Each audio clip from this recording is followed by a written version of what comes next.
Okay. My name is Giovanni Nieves, also known as Dante DVS, the body of desire, the weapon of mass seduction, the kingmaker. UWC, as it was called before, was Unified Wrestling Conglomerate. It started as a mistake of IWC. IWC was having a show at the Windy City Fieldhouse that me and Billy the Tiger. Well, I was Punisher 747, which I no longer use now. I don't use the Punisher name no more, but that's how I started out, in UWC. The original founders of UWC was me, Gio, Ivan, myself, and Will. We co-promoted. We used to do collaboration shows. We had gotten some bad news from the Windy City Fieldhouse that they were actually going to cancel. The show didn't go through, and Billy and Gio got into an altercation. They actually canceled us from being able to book from them because of some reason that they had where the new guys that took over didn't want wrestling in their building. And Gio was like, "Oh no, I'm just gonna run my own thing," I remember that. Remember? I remember that. He's like, "Oh, I'm just gonna start my own thing," and then that's when Gio came to us, and he was like, "Hey, you guys wanna start something? Start a different promotion?" And that's when we got together. We were coming up with ideas. The brothers, what they were was they were my street guys. These guys were the ones putting the word out. We would have had a 700 crowd house had we been in the Windy City Fieldhouse, and it was all the brothers and their little crew of friends that they were just like full of piss and vinegar. They loved the wrestling business, and since their name was attached to this show that was coming up, they put a lot of their heart and soul into it, and they put the word out, and we were gonna get that good turnout. As a little punishment to Billy, we decided to take the reins because we no longer wanted to run under anybody that canceled shows. So I took the reins. I became the boss. That's fine, but I mean, Alex with the cameras and stuff, we could always lead up to something.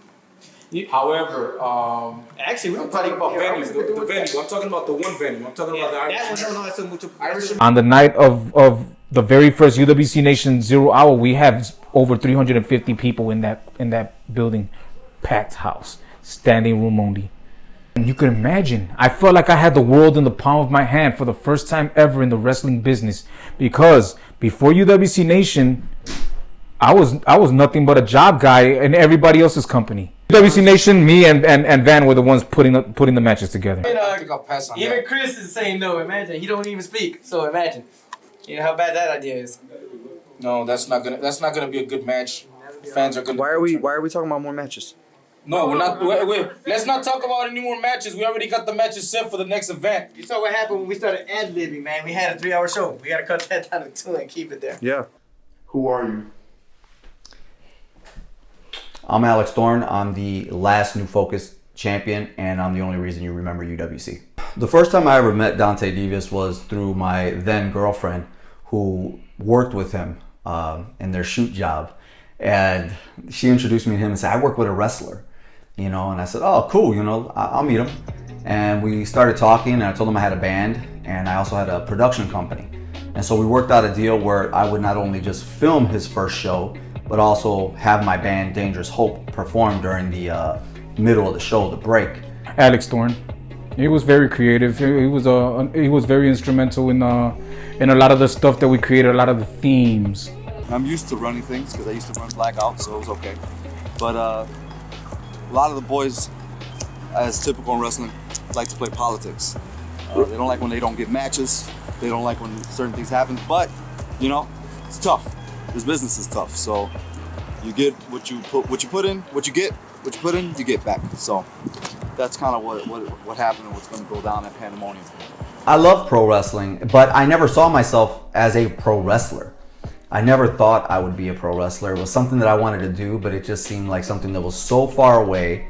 And I was rocking and rolling, strutting and strolling in rock bands for years, and that was my dream.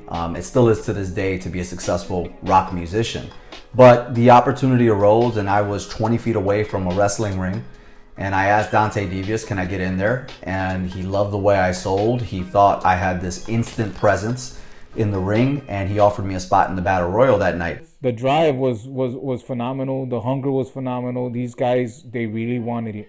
There was something to go for. There was something to strive about. And these guys were hungry. They were giving it their all. You know, be it that these guys were not like muscle heads, because I didn't really have any muscle guys in the UWC Nation, with the exception of maybe one or two guys. Everybody else was pretty average guys. Like just your fans in the business, your rejects, your misfits, your like all the who's who of the bottom barrel of the roster. Those guys were like, I try to turn them into stars at the UWC Nation. One of the most interesting parts of early UWC was the New Focus division. I was envious of the New Focus division from the beginning, because while they may not have had any storylines, they were having the biggest pops of the night, no matter what, whether it was Willie Bling and Rongi going at it or out of town guys going at it, that they came and just wowed the UWC crowd because they had so much more talent and more ability than the rookies of the UWC had. The New Focus division was just huge. It had an amazing roster. It had a very high creative, talented roster. That New Focus title was a great title, and you saw a lot of great matches. I think a lot of people didn't realize just how special that belt was until Alex Thorn was wearing it. People were really drawn in to the concept of Alex Thorn versus EKW. And Alex Thorn did a fantastic job of being the person that everyone loved to hate. And he was untouchable and unbeatable in the ring. He was the New Focus champion. And EKW was breathing down his neck, and Thorn beat her, got even more heat. There was nothing else on that show that could touch the raw emotion going on in that building for that one match. My first thoughts were, I've got this. That's it. This is second nature to me. And whatever they ask me to do, I'm going to kill it. That's all I thought. So you had a drive. Yeah. It wasn't something I aimed to do. I didn't have any specific goals after that. I just said, this is easy. I can do it if I want to. Whatever they ask me to do, I'll do it.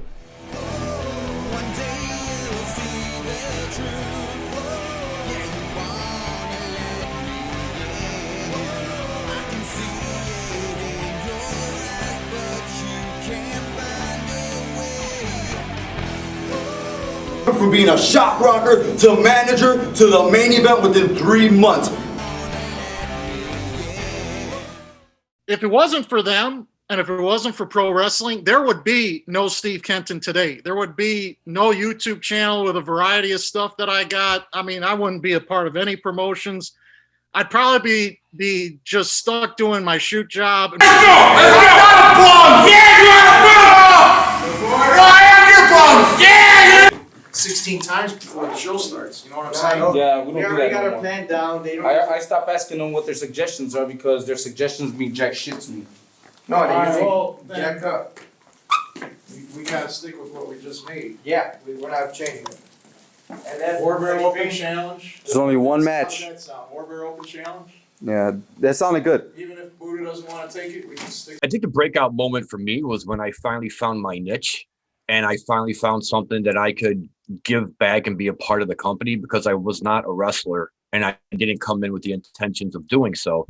But I loved wrestling, and I loved it so much that I wanted a part of it, and I didn't know what that was until a fight broke out in the locker room, and that's when it kind of dawned on me, hey, wait a minute, this would be great content for a show. Welcome back to another episode of the Turnbuckle Pad, and I got something special for you because I'm back with an old friend I have not seen since the first season. I want you to welcome Dante DVS. Thank you for meeting up with me again, Dante. It's been about, almost a year? It's been about. What's been going on in the meantime? Well, this and that, man. You know, restructuring of the company, UWC Nation, trying to turn quantity into quality now. It's not about trying to get all the bookings and trying to get all the workers working. Now, There was definitely a wide variety of characters, and a lot of them just were very unique in their own way. Some of them were really, really good at what they did, and I can see why some of them had to keep working at it. Dante never shut the door on me. In fact, I was always welcome at any UWC. We were pariah They didn't know what to think of us, what to do with us or anything. But Dante and Van was like, man, let them do so.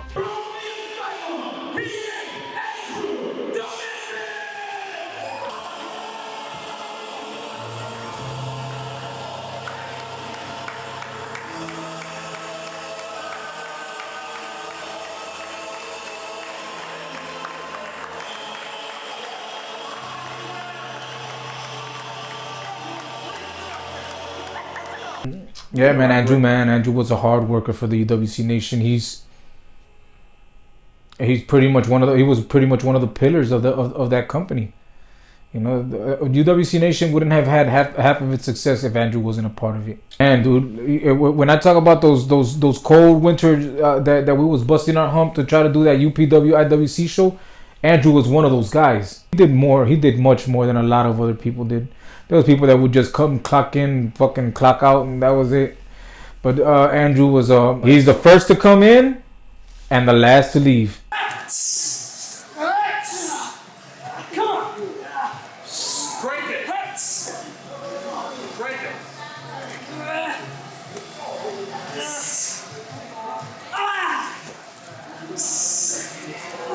Make some noise, Andrew. Shoot him off. Shoot off right now. Shoot off. Shoot him off. We just basically told those guys that your role in this is for real, to treat it like it is. You are the new focus. You need to go out there and don't take your place on the card per se. Like maybe you're the first match. This is the most important match on the card. You are setting the tone for this. So we just put a new focus on what it really meant about new focus. We really wanted them to show up and show out, and let's show what this company is about. At the time, the two individuals who were doing an outstanding job there were Aaron Ryder and Darwin Smith. Aaron Ryder, writing storylines, being an active participant in the matches, getting people to hate him immensely. And then you had Darwin Smith, just a creative genius, free-flowing with his words, very energetic, very amped, got people excited, helped develop characters, wrote promos. This guy was all over the place. These two were really doing a great job. They were good as far as writers. As people. As just people. They had heart. You know what I'm saying? I was tag team with Aaron, for crying out loud. Me and Aaron tag team. That was just, they got a Puerto Rican thug and a white boy in a full body jumpsuit. And you were having fun. Were you having fun? Yes or no? I had fun. I'm in the ring wrestling. I'm not even focused on the fans because Aaron is doing some funny, goofy shit in the ring. I'm like, what is he doing? And he was so green, but it worked. You know what I mean? So green, it worked because as soon as I came in, that's when the action came in. I distinctly remember when Milo Cash was being a chauvinist pig and he was talking so much smack about women. And in particular, he was in the ring with Ivelisse Velez, who is now on AEW Dynamite. But she knew how to work. She knew how to work. But putting her against the women, the workers the poorly trained women workers of Chicago doesn't really say much. So then I started putting her to work with guys that knew how to work, and that's how she started showing her talent. Evie got around in the scene wrestling guys, not girls. Irregardless of whatever talent she had, irregardless of whether she was Puerto Rican or cute or whatever, he was talking down to her and was telling her, you're only good for a couple of things, in the bedroom and in the kitchen. And it was getting an emotional response. The crowd was jeering. They were getting louder. They were getting bitter. And eventually they had to pull the hook because at some point, either the fans were going to throw stuff in the ring or people were really wanting to see Ivelisse and Milo settle the score.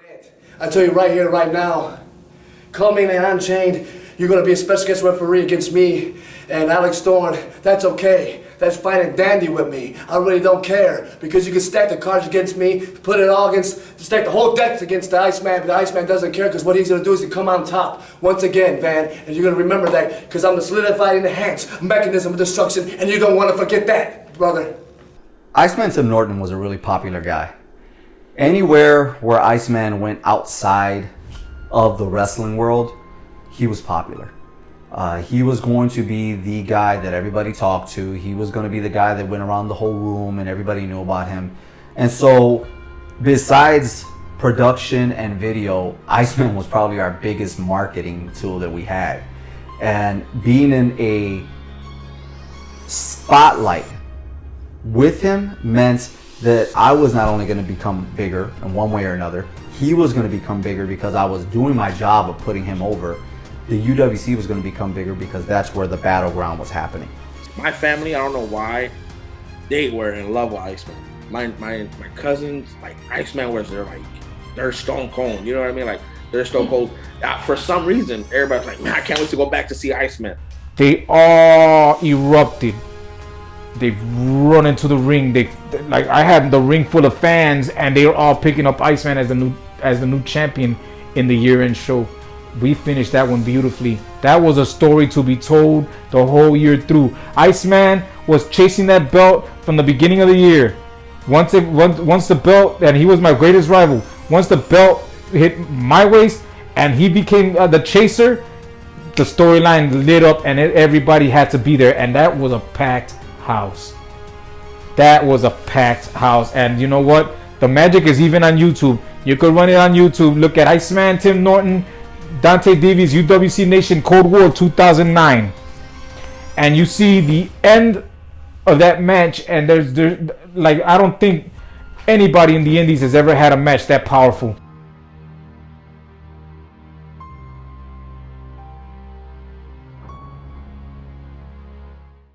You gotta remember, the B warehouse was in the back of a truck yard, way in the back of a truck yard next to freight train tracks.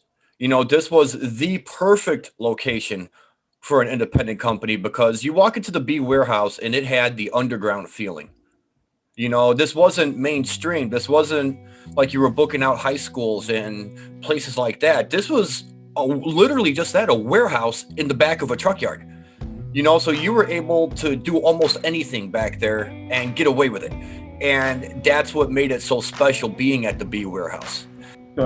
Locals in the neighborhood over by North Avenue in Narragansett, they treated UWC like it was theirs. This is our hometown fed. I went to high school with him. I used to work with him. I know him.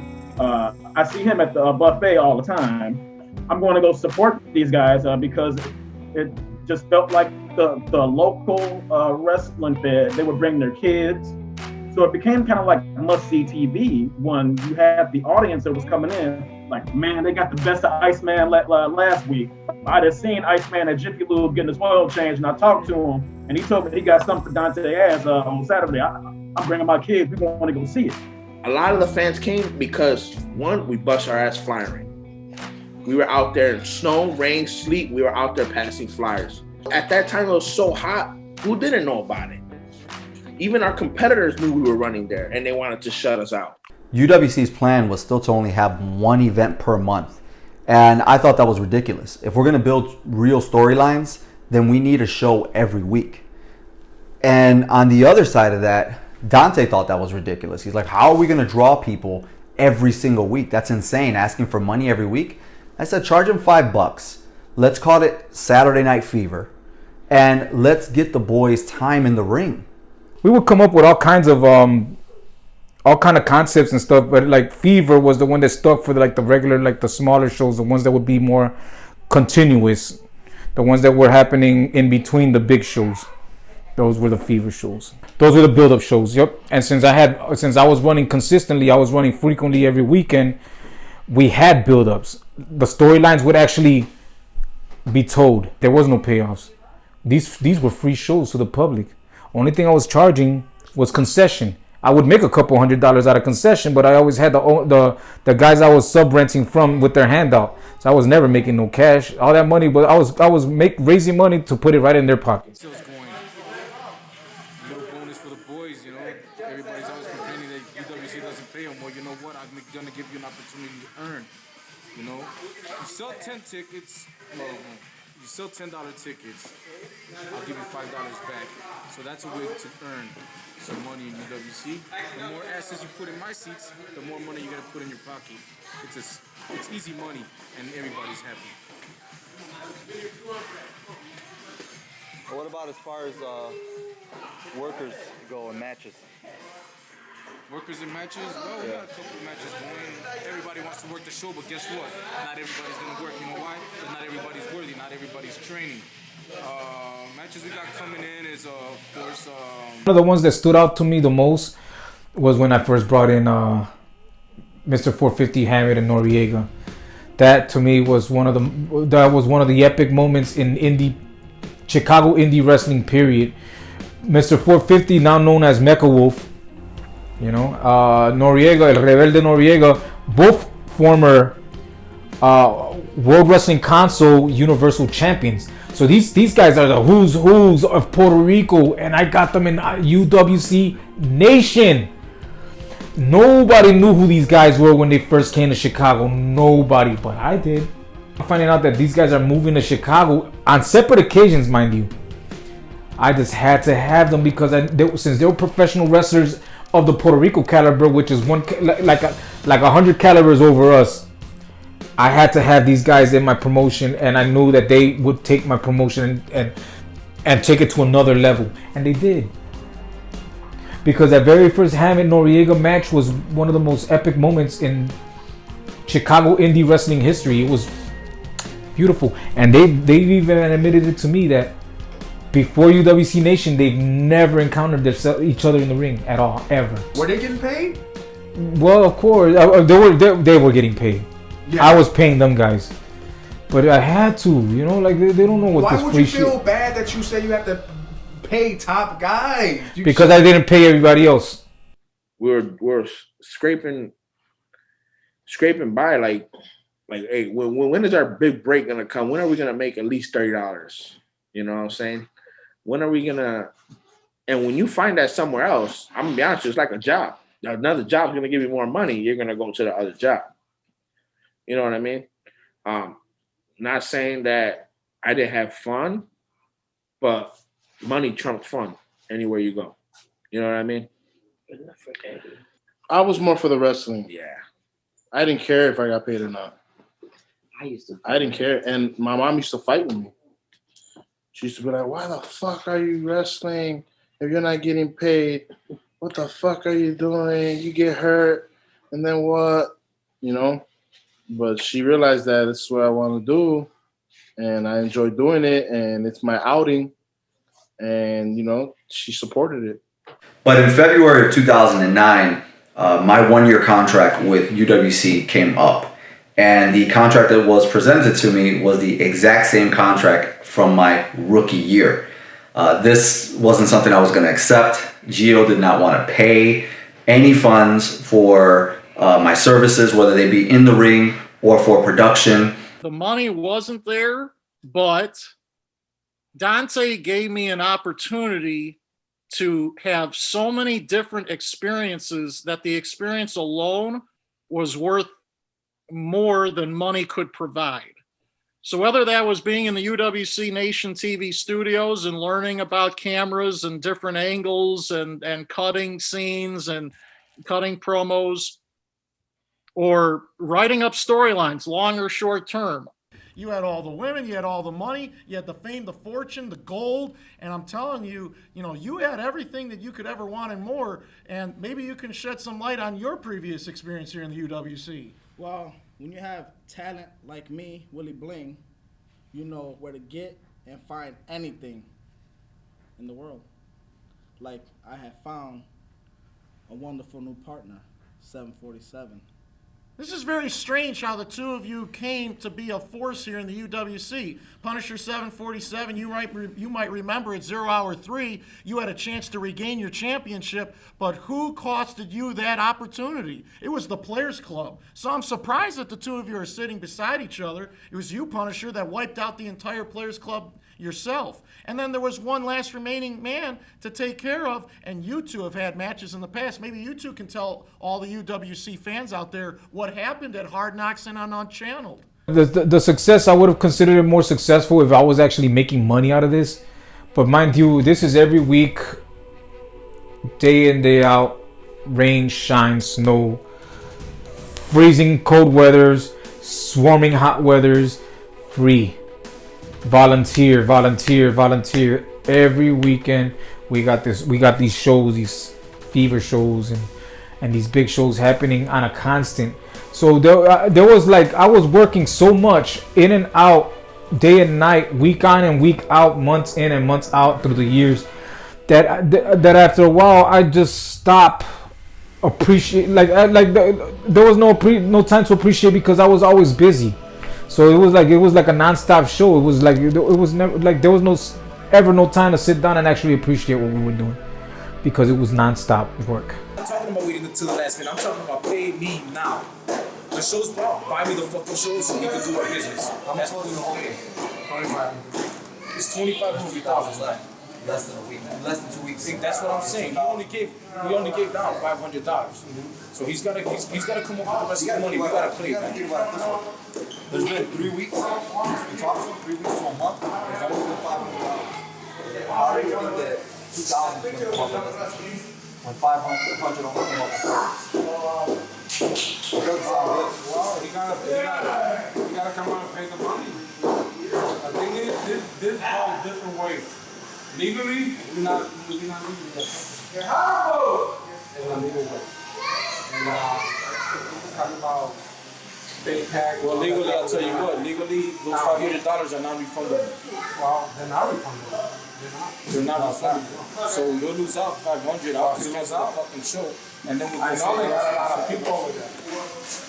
Yeah, but the thing is, I don't like to have a head. Gio's father died. So after his father died, it was hard. He didn't want to do it no more. He lost half passion for it. Back before indie wrestling was a thing, he was he tried his hand in the wrestling business in New York during his younger years. Your dad? My father when I was born, my father was already in his 40s. My father, Domingo Nieves, man, he was something else. He was a character in himself.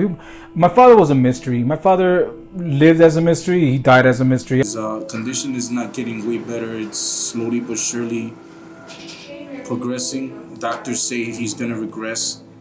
They swear up and down he's brain dead, but I have faith that my father, is gonna go above and beyond this, and he's gonna pull through.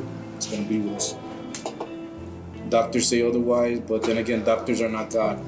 He raised me until I was 13 years old, but one thing for sure that stood out a lot about my father was the fact that he was a big fan of the wrestling business. I'm talking about a big time fan.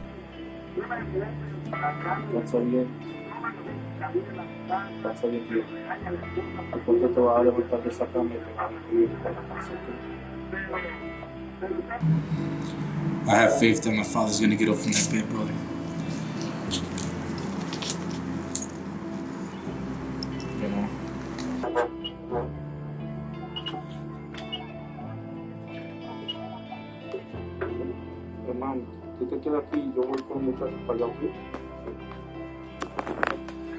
I was talking to him, he was getting real jittery and nervous.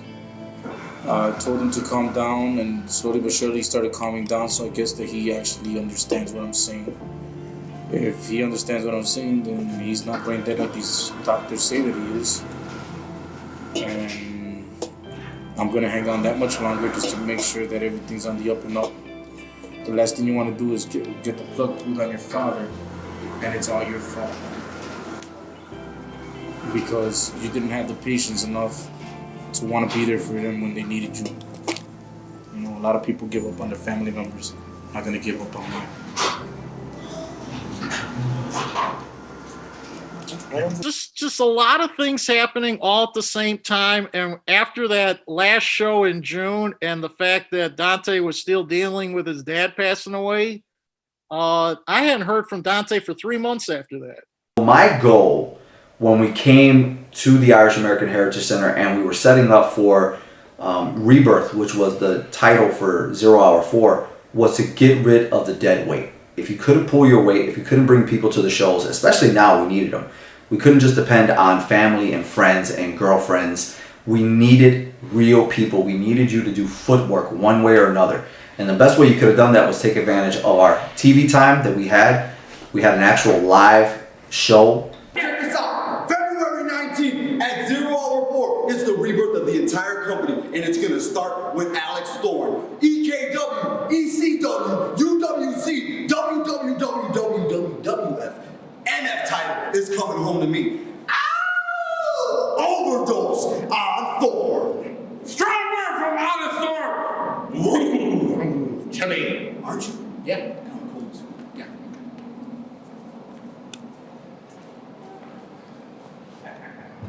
I was trying to collect everything that I needed to make an indie wrestling promotion flourish like the big boys.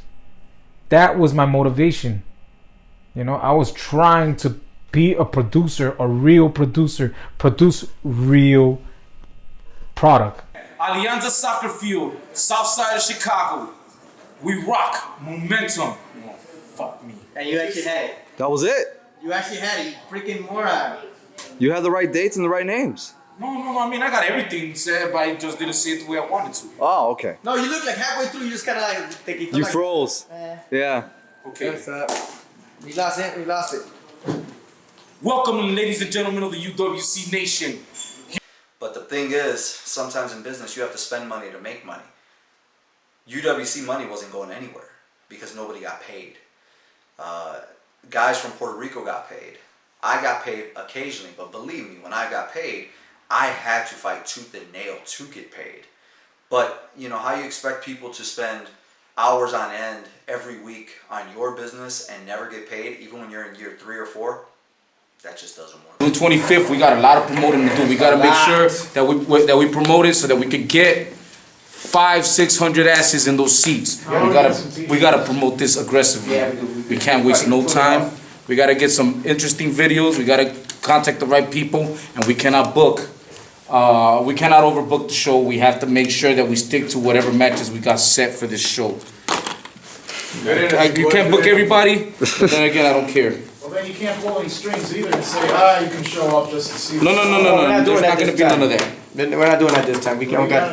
We were running events at times every 3 weeks, every 2 weeks, and we were running pretty often. And eventually it got to a point where I felt like the fans had seen some of these matches over and over again, and maybe they had enough of it. The teamwork concept was dissipating. The participation was lighter. We had a new venue we were dealing with. It was nothing like our previous situation where it was in your face wrestling. Our diehards, they try to join us, they try to join the circus and travel with the circus. The diehards did. They did. But the casual fans, not so much. So here we are at the Irish American Heritage Center, and the seating capacity is about what, 750 chairs. But my crowds that are coming in are about 150, 200. So 150, 200 spread out through an auditorium of 750 chairs looks like there's hardly no crowds. And we would have to deal with that. So I would always try to focus on the cameras in the ring and not focus on the crowd so much, you know. Yeah, I remember that my father was dead, so that I kind of used that as a motivation to try to promote my show. But I was burned out. I was already gassed, and like the show day comes, and you know the ring bell, the ring bell rings, and I only see maybe this handful of people out there, maybe 100, maybe less. All the members, all the wrestlers have to volunteer and help out to to put the ring inside the ring and set him up, okay? 5 o'clock, we had the meeting for all the people who's gonna perform. At 5 o'clock, 5:15, the meeting's gotta be on. Security gotta be there by 5:30, sharp, okay? Now, at 6, doors open at 6 p.m., we gotta start selling food, but people come hungry. Pizza, nachos, pop, water, everything that, but people come from work and bring their kids and they're gonna be hungry. They're gonna eat something. Intermission after the first couple of matches, 8:15 to 8:30. I'm gonna be by the ring. I'm gonna go like this with a board. Let it know it's time to wrap up. Okay. To finish the match. All right. It could be 6, 7 matches, but it's gonna be short match so everybody have some fun.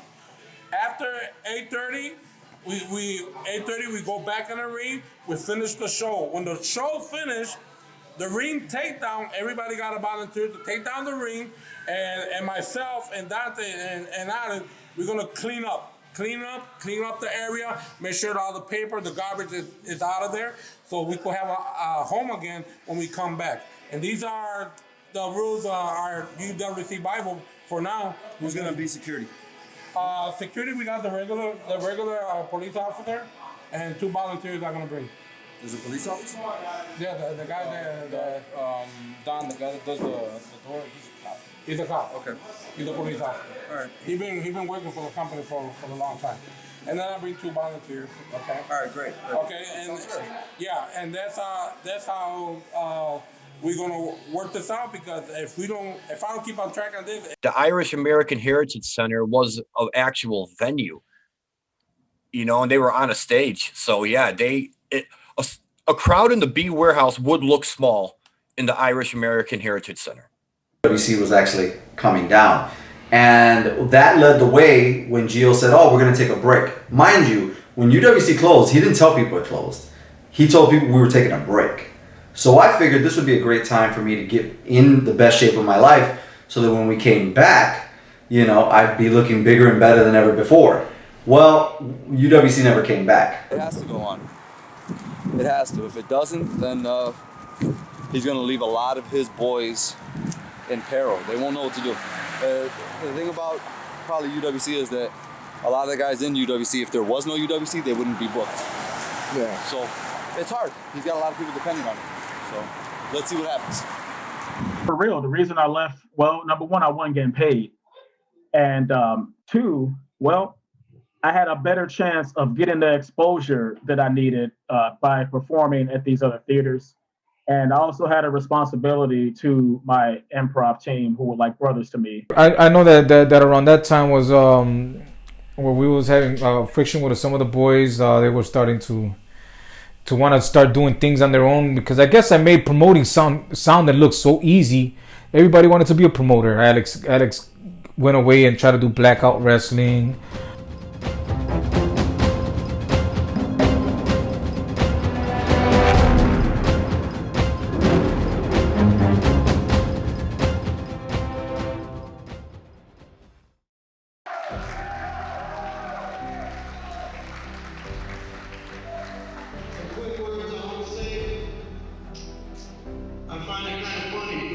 It took one church, it took one school, it took 2 wrestling organizations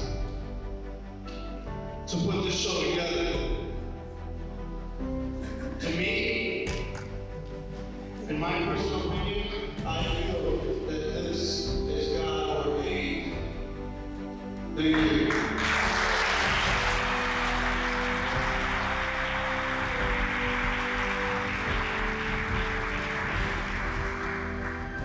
We here at the Unified Wrestling Conglomerate would like to thank each and every one of you for coming out here tonight and showing us some support. We would like to thank the people who were graced with this community for helping organize this grand event, which was something big for us, something big for them, and I hope that it's something big for each and every one of you. I was so destroyed by that. I was so taken back and so disrespected by such a shitty turnout after I put so much hard work into it, and still trying to recover from losing my father, and my mind wasn't right, and I was heavy on the drugs and doing all kinds of shit, and nobody showed up to that event, and it really took the wind off my sails. And I at that moment I just realized that I just couldn't do it anymore, and it was time for me to close my chapter as a promoter, and close the doors for UWC Nation for life. It was a brotherhood. That's what UWC Nation was. It was a family, you know, like we was, Yeah. you know, like we was broke. We was always broke, but we somehow found a way to try to please the guys, you know, try to make sure everybody was good and everybody felt home. So I mean, like anybody that hates me now from those times, I honestly feel, you know, I'm honestly sorry for you, because I did the best I could, you know, I did the best I could. I would like to send my shout outs to our brothers, you know, who are no longer with us. You know, we miss them very dearly. We miss them all. And, you know, I send my love to their families and my prayers to their families. It's been a long time, but they have never been forgotten. Right now, a decade later, look, we're having this documentary and they're being mentioned right now as we speak.